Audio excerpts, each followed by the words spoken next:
Hello and welcome to this online lesson. My name is Mr. Hoven, and today we're going to be looking at the presidency of Lyndon B. Johnson. And we're going to focus especially today on his domestic policy, what was done in America under his reign as president. If you remember from last time, JFK was just assassinated. So now it is time for Lyndon Johnson to be sworn into office and begin conducting his rule over the United States of America. Now, Lyndon Johnson was from Texas. He served as a House of Representative member as well as in the Senate. He had 22 years of congressional experience, which he used in his vice presidency and later his presidency to push through his ideas on how to help Americans at home. And Lyndon Johnson's big push was this establishment of a Great Society. President Lyndon Johnson outlined a set of programs known as the Great Society. His plan was to reduce poverty, promote equality, improve education, and rebuild decaying cities. And he used that congressional experience to get these programs through.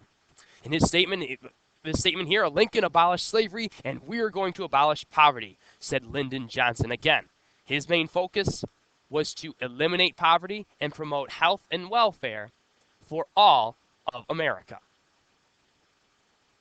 So under this Great Society, President Lyndon Johnson declared a war on poverty, and he created many, many programs in order to help Americans get above the poverty line, or that line where it's the minimum amount of money you need to survive. Some of the programs we will outline here, such as Job Corps. This trained young people seeking work. Job Corps trained young people who were seeking to find jobs.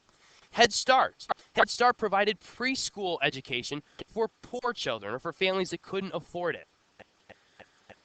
There were tax cuts to spur economic growth.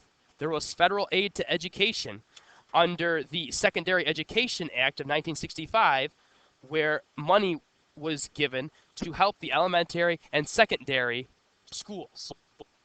Medicare and Medicaid.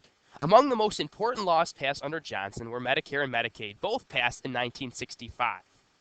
Medicare established a health insurance program for all elderly people financed through Social Security system. Medicaid provided health and medical assistance to low-income families. One more time, Medicare, passed in 1965, established a health insurance program for all elderly people financed through the Social Security system. And Medicaid provided health and medical assistance to low-income families. So these programs were meant to help get Americans out of poverty and get them above that poverty line. And Johnson was great at getting Congress to do what he wanted. He often did this using the Johnson treatment, so maybe a little bit of a push in the right direction. Wasn't afraid to get down and tell them exactly what he wanted, and he would go to quite a bit of length in order to get things passed. And this may have included a little intimidation or some strong-arm discussions to get them to do what he wanted. So, just a way of helping getting things done. Now, during Lyndon Johnson's term as president, there were several civil rights activists that were working to help better the lives of African Americans here in the United States. For instance, Dr. Martin Luther King Jr. strove to gain equality for African Americans through civil disobedience, so sit-ins, peaceful protests, the March on Washington, and different things like that. There was also a leader known as Malcolm X, and he was a leader of the Nation of Islam, the black Muslims, he was a fiery leader in the civil rights movement. He was encouraging maybe the use of violence because peaceful protest really isn't getting things done.